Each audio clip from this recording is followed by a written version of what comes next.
সেইখিনি নাজানো তথাপি অকণমান মই যিখিনি মোৰ ককা দেউতা মোৰ দেউতা তেওঁলোকে মানে জনাইছে আৰু বুজিও পাইছোঁ আজি বৰ্তমান পুতলা থিয়েটাৰ অৱস্থিত কেনেধৰণে আমি কৰি আহিছোঁ সেইখিনিও নাজানো পোকে গম পাব পুতলা সংস্কৃতিটো হৈছে আমাৰ গুৰুজন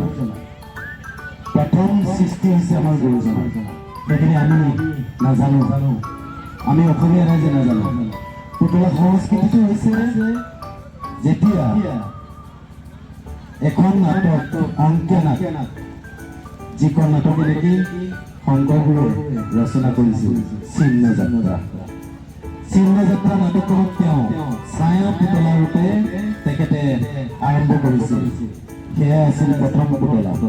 সেই পুতলাৰ সৃষ্টি সেই সৃষ্টিৰ পৰা আমি লাহে লাহে লাহে লাহে গৈ আছো আমাৰ পুতলা চাৰিটা বিভাগত বিভক্ত হৈ গ'ল ছায়া পুতলা প্ৰথম সৃষ্টি তাৰপিছতে আহিল মাৰি পুতলা তাৰপিছতে আহিল পেপা পুতলা তাৰপিছতে আহিল ৰছী পুতলা আৰু এই গুৰুজনাই সৃষ্টি কৰি যেতিয়াই আমাক উদঙাই দিলে তাৰপিছত আমি ধৰি ৰাখিব নোৱাৰিলোঁ কলিকতা ৰাইজে তেওঁক লৈ গুচি গ'ল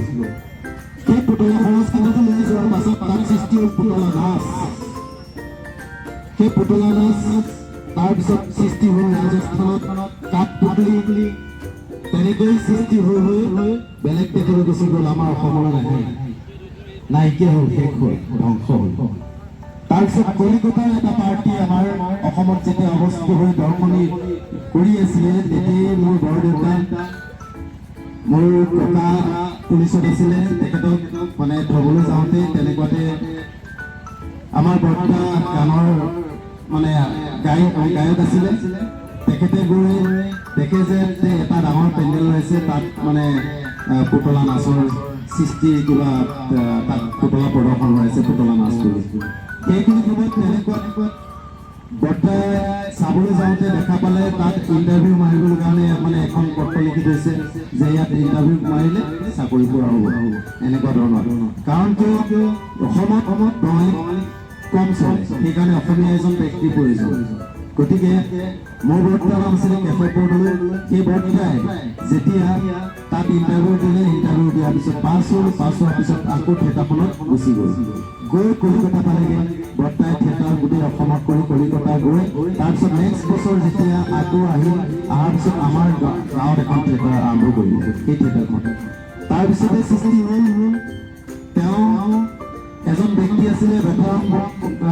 ডেকা বৰা নামৰ তেখেতে ক'লে যে মোক পুতলা এটা দিবি মই পুতলাটো বনাম তেনেকৈ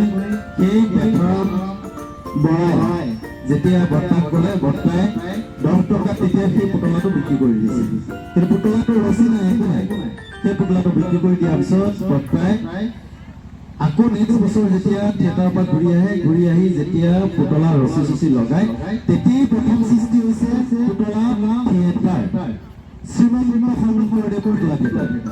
তাৰপিছতে হ'ল মোৰ দেউতা গ'ল আৰু এনেকে আমাৰ সকলোখিনি আমাৰ দেউতাৰ মোমাইকৰ পুতেক এনেকৈ কৰি পেলাই গোটেইখিনি মিলি তেতিয়া নৱৰত্ন পুতলা সৃষ্টি কৰিছিল নৱৰত্ন পুতলা থিয়েটাৰ 9জন ব্যক্তি লগ হৈ তাৰপিছতে আৰম্ভ হ'ল পঞ্চৰত্ন তাৰপৰা কালি গ'ল 5জন ব্যক্তিয়ে লগ হৈ পঞ্চৰত্ন পুতলা থিয়েটাৰ সৃষ্টি কৰিলে তাৰপিছতে হ'ল নীলকণ্ঠ তাৰপিছতে ভাগ্যলক্ষী এনেকৈ হৈ যোৱাৰ পাছত তেতিয়া মই অলপ ডাঙৰ হৈছোঁ ডাঙৰ হোৱাৰ পিছত পুতলাৰ প্ৰতি মোৰ এটা আস্থা আহি পুতলাৰ প্ৰতি মোৰ এটা গুৰুত্ব আহি গ'ল দেখি ভাল লাগে কৰি ভাল পাওঁ তেনেকৈ মই স্কুলত গৈও খালি পুতলাকে নচোৱাই থাকোঁ এনেকুৱা এটা মনোবৃত্তি হ'ল তাৰপিছত পুতলা মই নিজেই সৃষ্টি কৰিবলৈ আৰম্ভ কৰিলোঁ তেতিয়াই মই এটা ভাবিলোঁ যে ৰাইজে উপভোগ কৰাকৈ এটা ডাঙৰকৈ পুতলা বনাওঁ যিটো পুতলা দেখি আমি অভিনয় কৰিব পাৰোঁ ঠিক মানুহৰ দৰে তেতিয়াই সৃষ্টি কৰিছিলোঁ 5 ফুট দক্ষ পুতলা সেই পুতলা আজি বৰ্তমান 13 বছৰ মোৰ আৰম্ভ হৈছে চলি আছে 13 বছৰ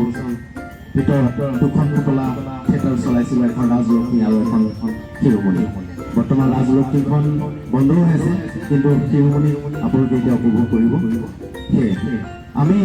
সকলোৱে জানিব লাগিব যে পুতলাত আমাৰ 4টা বিভাগত বিভক্ত আমাৰ বৰ্তমান যি পুতলা আপোনালোকে চাইছে বা উপভোগ কৰিছে সেই পুতলা হৈছে ৰছী পুতলা ৰছীৰে নচুৱাই মাৰি পুতলা হ'ল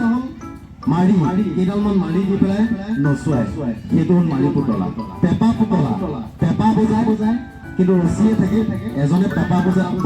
আৰু এজন সূত্ৰধাৰী থাকে সূত্ৰধাৰীজনে সেই মানে কথাখিনি কৈ যায় কাহিনীটো কৈ যায় তেনেকুৱাকে আছিলে পেপা পুতলা আৰু ছায়া পুতলা আছিলে এটা মেণ্টেল লাইট দিব বেক চাইডে ফ্ৰণ্ট চাইডে এখন বগা কাপোৰ আঁৰি দিব সেই যিটো ছাঁ পৰে সেইটোকে কৈছে ছায়া পুতলা সেয়া হৈছে আমাৰ 4টা বিভক্ত পুতলা বাৰু বেছি নকওঁ কাৰণ আপোনালোকে নাট উপভোগ কৰিবলৈ আহিছে সেয়ে যিখিনি কৈছোঁ তাত ভুল ত্ৰুটি হ'লে ক্ষমা কৰি মই আজি বক্তব্য সামৰি মাৰিলোঁ ধন্যবাদ